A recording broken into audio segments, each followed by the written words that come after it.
नमस्ते दोस्तों, मैं प्रसाद जोशी अपने channel Prasad Joshi astro universe में आपका स्वागत करता हूं। आज हम जेमस्टोन यानी रत्नों के ऊपर डिस्कस करेंगे। देखिए, रत्न शास्त्र एक बहुत पुराना शास्त्र है और आज के दिन में ऐसी स्थिति हो गई है कि व्यक्ति इसका इस्तेमाल कर रहे हैं लोगों को महंगे रत्न बेचने में, और उन्होंने इसको एक धंधा बना लिया है।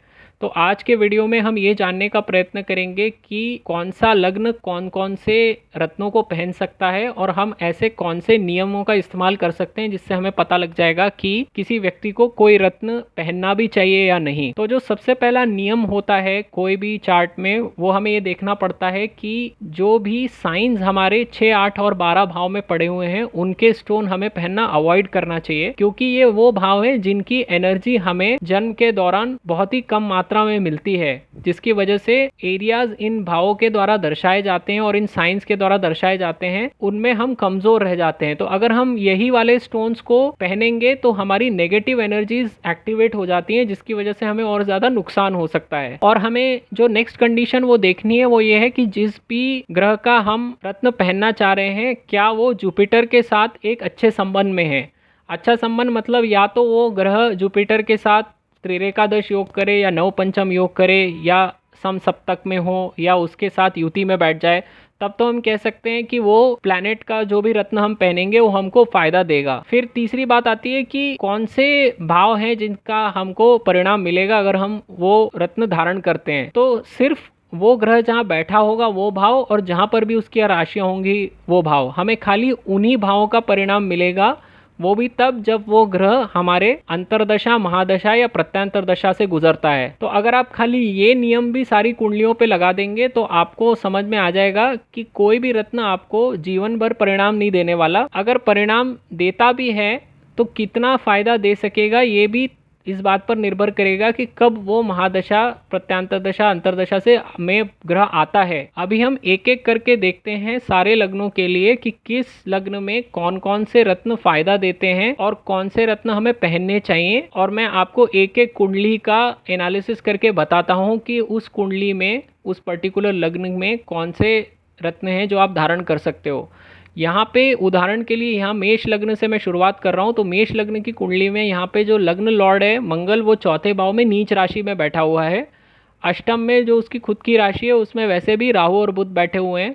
तो ये तो आपको साफ पता लग जाता है कि मंगल का तो स्टोन यहाँ पे पहन के कोई फ़ायदा होने वाला है नहीं। अभी अगला जो स्टोन आता है वो है सूर्य का, यानी कि रूबी स्टोन है। रूबी स्टोन को पहनने के लिए आप देखो, सूर्य यहाँ पे नवम भाव में बैठा हुआ है, पंचमेश नवमेश बन के बैठा हुआ है। तो आप सीधे सीधे ये कह सकते हो कि ये व्यक्ति रूबी का स्टोन पहन सकता है। जो अगला स्टोन है वो है वाइट सफायर का, यानी कि जो गुरु का स्टोन है, पुखराज जिसे हम कहते हैं हिंदी में। तो आप अगर देखें तो गुरु यहाँ पर हालांकि छठे भाव में बैठा हुआ है, वो अपने ही भाव को सातवीं दृष्टि से देख रहा है। तो यहाँ पर ये व्यक्ति पुखराज भी धारण कर सकता है, और अगर वो रूबी पहनता है जो कि सूर्य का स्टोन है तो उसको डेफिनेटली फायदा होगा। तो ऐसे आप अपनी कुंडली में भी अगर आप मेष लग्न है तो देख के निकाल सकते हैं कि कौन सा स्टोन आपको पहनना चाहिए। अभी अगर आप ये उदाहरण कुंडली के लिए देखें तो यहाँ पर वृषभ लग्न की कुंडली के लिए शनि योग कारक होता है, क्योंकि वो दशम और 11वें भाव का स्वामी होता है। यहाँ पे शनि अपनी राशि में बैठा हुआ है दशम में, और हालांकि वो सूर्य के साथ बैठा हुआ है लेकिन ये युति नहीं बनती है क्योंकि डिग्रीज का फर्क बहुत ज़्यादा है। तो आप अगर यहाँ पर पूछे कि क्या ये व्यक्ति नीलम पहन सकता है, तो वो इसको धारण कर सकता है, लेकिन उसको अपेक्षित फायदा नहीं होगा क्योंकि गुरु से दृष्ट नहीं है या गुरु के साथ किसी भी तरह का योग नहीं बना रहा है। दूसरा अगर आप देखेंगे तो शुक्र यहाँ पे लग्न स्वामी है और वो छठे का भी स्वामी है। तो यहाँ पे शुक्र अपनी ही राशि को देख रहा है सातवें दृष्टि से, पहले भाव को। लेकिन अगर यह व्यक्ति छठवें भाव से रिलेटेड एनर्जी को यूटिलाइज नहीं कर पाता है तो ये उसकी हेल्थ खराब कर देगा। शुक्र यहाँ पे देखिए लग्न का भी स्वामी है, तो ये व्यक्ति वैसे ही काफ़ी मनमौजी होगा। तो अगर ये डिसिप्लिन नहीं बना के रख पाएगा तो इसके लिए बहुत मुश्किल हो जाएगी और सेहत खराब हो जाएगी। तो अगर ये अपनी सेहत का बिल्कुल अच्छे तरीके से ख्याल रखे तो यह व्यक्ति हीरा भी पहन सकता है। तीसरा जो प्लैनेट यहाँ पे हमें फ़ायदा दे सकता था जो कि है बुध, वो यहाँ पर अष्टम भाव में बैठ गया है जाके, और बहुत सारे प्लैनेट्स के साथ जो है वो युति कर रहा है, मंगल के साथ भी कर रहा है, राहु के साथ भी कर रहा है। अगर मान लीजिए यहाँ पर बुध खाली अकेला बैठा होता तो हम फिर भी ये कह सकते थे कि आप मरकरी का भी जो स्टोन है पन्ना वो पहन सकते हो, क्योंकि गुरु की 5वीं दृष्टि इस पर पड़ रही थी। लेकिन चूंकि ये यहाँ पर इतने सारे लोगों के साथ बैठ गया है, जमावड़ा बन गया है, तो बेहतर होगा कि यह व्यक्ति खाली शुक्र का ही स्टोन धारण करे, जो कि है हीरा। शनि का स्टोन पहना जा सकता है, लेकिन यहाँ पर वो अपेक्षित लाभ देगा नहीं, क्योंकि गुरु के साथ उसका कोई भी बेनिफिक टाइप का एंगल नहीं बन रहा है। देखिए, मिथुन लग्न में बुध जो है वो लग्न स्वामी है, चतुर्थ का भी स्वामी है। यहाँ पर बुध जो है सप्तम भाव में बैठ के अपनी ही राशि को देख रहा है। हम ये कह सकते हैं कि यह व्यक्ति पन्ना पहन सकता है, लेकिन उसको उतना अपेक्षित लाभ नहीं होगा, क्योंकि यह फिर से गुरु के साथ कोई भी त्रिकोण नहीं बना रहा है। अभी जो अगला आप देखोगे वो है शुक्र, जो है पंचमेश के साथ द्वादशेश भी है, लेकिन वो यहाँ पे अष्टम भाव में बैठा हुआ है। हालांकि वो किसी भी तीनों ग्रहों के साथ युति नहीं कर रहा है। और अगर आप देखोगे तो गुरु की भी 7वीं दृष्टि शुक्र के ऊपर पड़ रही है। तो अगर यह व्यक्ति चैरिटी कर लेता है, 12वें भाव की एनर्जीज को यूटिलाइज कर लेता है अच्छे से, तो यह व्यक्ति शुक्र का भी स्टोन पहन सकता है। शनि की भी अगर आप स्थिति देखें तो शनि अष्टम भाव का मालिक होकर अष्टम में ही बैठा हुआ है, लेकिन यहाँ पे जो दिक्कत आ रही है वो ये है कि वो सूर्य के साथ युति में है, जिसकी वजह से हम ये नहीं कह सकते कि उसको शनि का रत्न धारण करना चाहिए। गुरु की दृष्टि भी इनके ऊपर पड़ रही है, तो अगर शनि यहाँ पर बैठा होता लेकिन सूर्य ना होता तो ये सारे मित्र ग्रह थे, शुक्र, राहु और शनि, तो हम कह सकते थे कि ये आपकी पत्नी की वेल्थ को अगर इन्वेस्ट कर देता तो 8वां भाव भी एड्रेस हो जाता, 12वां भाव भी एड्रेस हो जाता। नेगेटिव एनर्जीज की बारे में बात कर रहा हूँ। और तो ये व्यक्ति शनि का भी रत्न धारण कर सकता था, लेकिन यहाँ पे वैसा नहीं हो पा रहा है। सूर्य ने यहाँ पे बैठ के पूरी स्थिति बिगाड़ के रख दी है। तो यहाँ पर यह व्यक्ति खाली पन्ना ही धारण कर सकता है, लेकिन उसका भी उसको बहुत अपेक्षित लाभ नहीं मिल पाएगा। और अगर यह व्यक्ति चैरिटी वगैरह करता है या हॉस्पिटल में जाके अपनी सेवाएं दे देता है, 12वें भाव की नेगेटिव एनर्जी को यूज़ कर लेता है, तो वो शुक्र का भी रत्न धारण कर सकता है, यानी कि हीरा। देखिए, कर्क लग्न में चंद्र लग्न स्वामी होता है, जो कि यहाँ पे 11वें भाव में बैठा हुआ है गुरु के साथ ही। तो यह व्यक्ति मोती पहन सकता ही है, वो तो हमें साफ साफ दिख ही रहा है। दूसरा जो ग्रह है वो है मंगल, वो यहाँ पे पंचमेश और दशम का स्वामी है, और मंगल यहाँ पे दशम में ही बैठा हुआ है खुद की राशि में। तो यह व्यक्ति मूंगा भी पहन सकता है, क्योंकि मंगल बहुत ही कुंडली में शक्तिशाली है, यहाँ पर दिग्बली भी हो रहा है। तो उसको अगर वो नहीं भी पहनेगा तो भी कुछ फर्क नहीं पड़ेगा, क्योंकि मार्स उसका वैसे ही बहुत स्ट्रांग है। जो तीसरा प्लैनेट है यहाँ पे गुरु है। गुरु भी यहाँ 11वें भाव में बैठा हुआ है, लेकिन दिक्कत यह है कि शत्रु राशि में बैठा हुआ है, और 6ठा भाव में भी बहुत सारे उसके और ग्रह आके बैठ गए हैं।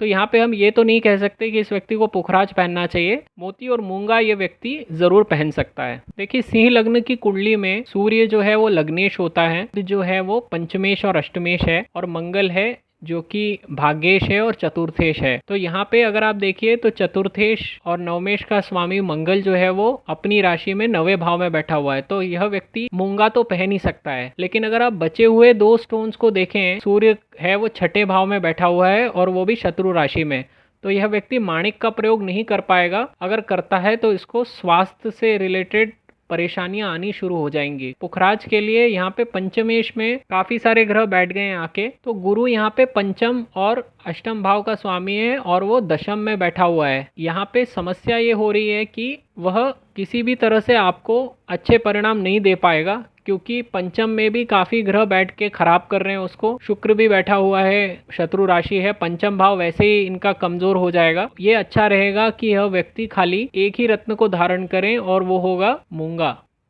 देखिए, कन्या लग्न में बुध जो होता है वो लग्न स्वामी है। यहाँ पे देखिए, लग्न स्वामी पंचम भाव में बैठा हुआ है, मित्र राशि में है, और गुरु की भी 9वीं दृष्टि पड़ रही है। तो हम ऐसा बोल सकते हैं कि यह व्यक्ति पन्ना धारण कर सकता है। जो अगला जो ग्रह है शनि, शनि जो है पंचम भाव का स्वामी होकर चतुर्थ भाव में बैठा हुआ है, और हालांकि चंद्र उसे देख रहा है, गुरु के साथ उसकी दृष्टि ठीक से नहीं बन पा रही है। इसको शनि का रत्न धारण करने का सलाह नहीं दे सकते हैं, क्योंकि शनि षष्ठेश का भी स्वामी है, और वहां पर भी राहु बैठा हुआ है। अगला जो आता है यहाँ पर वो है शुक्र। शुक्र यहाँ पे नवम और द्वितीय भाव का स्वामी है, और वो यहाँ पर चतुर्थ भाव में बैठा हुआ है। शनि के साथ युति करता हुआ। हालांकि दोनों ही भाव ठीक हैं, नवा और दूसरा। शुक्र भी यहाँ बैठा हुआ है। अगर आप देखोगे तो यहाँ पे चौथे और नवे भावों का जो है एक्सचेंज भी हो रहा है। गुरु शुक्र की राशि में बैठा हुआ है, शुक्र गुरु की राशि में बैठा हुआ है। तो आप इसको ऐसा कह सकते हो कि यह व्यक्ति शुक्र का रत्न यानी कि हीरा भी धारण कर सकता है। तो इस कुंडली में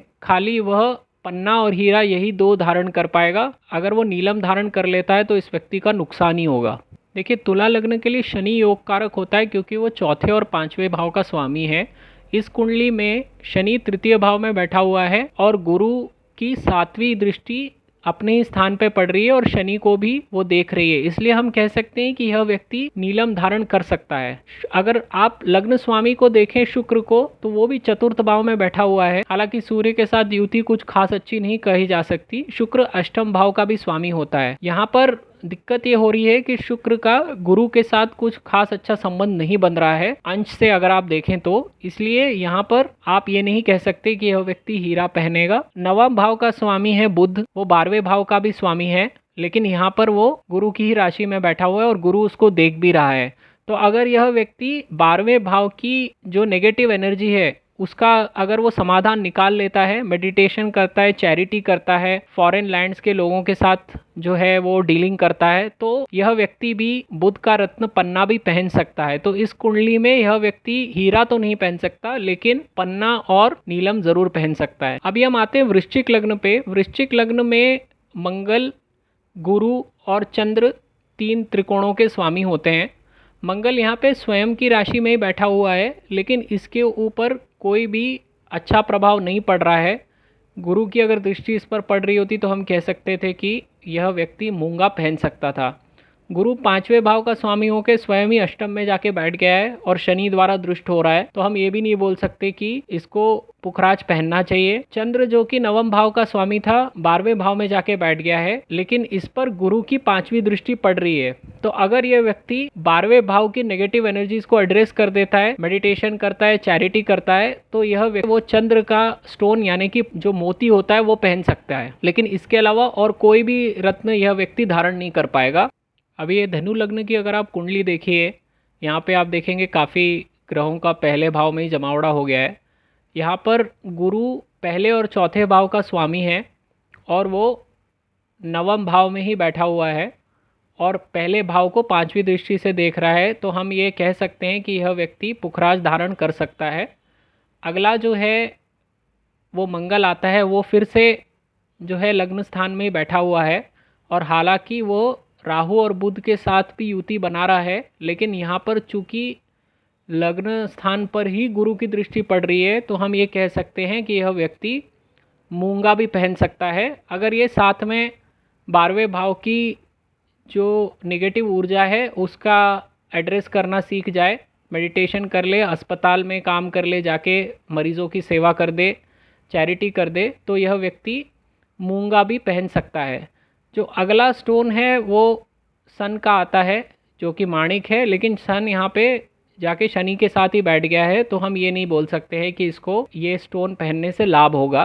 तो इस कुंडली में यह जातक पुखराज भी धारण कर सकता है और मूंगा भी धारण कर सकता है। देखिए, मकर लग्न में शनि लग्नेश और द्वितीयेश होता है। यहाँ पर शनि द्वितीय भाव में बैठा हुआ है और गुरु की 5वीं दृष्टि इस पे पड़ रही है, तो हम कह सकते हैं कि यह व्यक्ति नीलम धारण कर सकता है। यहाँ पर शुक्र जो है वो योग कारक होता है क्योंकि वो एक त्रिकोण एक केंद्र भाव का स्वामी होता है। तो शुक्र यहाँ पे पंचम का भी मालिक है, दशम का भी मालिक है और वो लग्न में बैठा हुआ है, लेकिन यहाँ पे उस पे गुरु की दृष्टि नहीं पड़ रही है। इसलिए अगर ये व्यक्ति शुक्र का रत्न धारण करता भी है हीरा, तो भी इस व्यक्ति को उतना अपेक्षित लाभ नहीं होगा, या कई बार आप देखोगे कि कोई लाभ होगा ही नहीं। तो यहाँ पर ये पहने ना पहने बात बराबर हो जाती है क्योंकि फायदा उतना मिलेगा नहीं जितना वो चाहता है। अगर आप अगला रत्न देखें तो वो ये बुध का रत्न आता है यानी कि पन्ना, क्योंकि बुध नवमेश लेकिन वो षष्टेश भी है। अभी अगर आप देखोगे तो बुध लग्न भाव में बैठा हुआ है, गुरु की 5वीं दृष्टि है, उसकी खुद की राशि जो कि छठे भाव में उस पर भी गुरु की 9वीं दृष्टि है। तो यह व्यक्ति पन्ना भी धारण कर सकता है और नीलम भी धारण कर सकता है क्योंकि गुरु के साथ उसका बहुत अच्छा संबंध बन रहा है। लेकिन अगर वो हीरा पहनता है तो उसको इतना फायदा नहीं होगा। देखिए, कुंभ लग्न में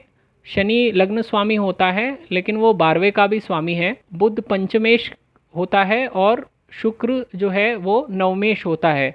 इस स्थिति में शनि स्वयं की राशि में बैठा हुआ है लग्न में, और गुरु की 5वीं दृष्टि उस पर पड़ रही है, तो यह व्यक्ति नीलम धारण कर सकता है। अगर आप बुध का रत्न देखोगे तो बुध यहाँ पर 12वें भाव में बैठा हुआ है, जाके पंचम का स्वामी 12वें में बैठा हुआ है सूर्य और शुक्र के साथ। तो यहाँ पे इस व्यक्ति को पन्ना धारण करने से कोई लाभ नहीं होगा, उल्टा नुकसान ही होगा। यही स्थिति शुक्र की भी बन रही है। शुक्र यहाँ पर हालांकि चौथे और 9वें भाव का स्वामी है, लेकिन वो भी 12वें में जाके बैठ गया है। तो यहाँ पे अगर 12वां भाव की नेगेटिव एनर्जीज को यह व्यक्ति एड्रेस भी कर देता है, तो भी सूर्य यहाँ पर बैठ के काम खराब कर रहा है। इसलिए यह व्यक्ति खाली नीलम ही पहन सकता है। बचे हुए 2 रत्न धारण करने से इसको कोई लाभ नहीं होने वाला। अभी मीन लग्न पे आते हैं। देखिए, मीन लग्न में गुरु जो है वो प्रथम भाव का स्वामी है और यहाँ पे अपने ही घर को देख रहा है, और शुक्र भी यहाँ पे उच्च का होके बैठा हुआ है। तो आप ये कह सकते हैं कि यह व्यक्ति पुखराज धारण कर सकता है। चंद्र यहाँ पर पंचमेश लेकिन 11वें भाव में बैठा हुआ है और उस पर भी गुरु की दृष्टि पड़ रही है, तो यह व्यक्ति मोती भी धारण कर सकता है।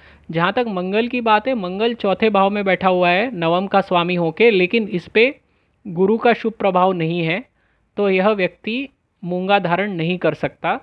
लेकिन पुखराज और मोती धारण करना इस व्यक्ति के लिए बहुत अच्छा रहेगा, ज़रूर फ़ायदा होगा। तो दोस्तों, आपने देखा कि किस तरीके से हर लग्न के लिए आप ये डिसाइड कर सकते हो कि कौन सा रत्न व्यक्ति ने धारण करना चाहिए और कौन सा रत्न धारण करने से बचना चाहिए, क्योंकि वो आपको या तो कोई लाभ नहीं देगा या उल्टा नुकसान करके जाएगा।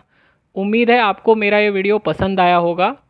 मेरे चैनल को ज़रूर सब्सक्राइब कीजिए। मेरा वीडियो देखने के लिए आपका धन्यवाद।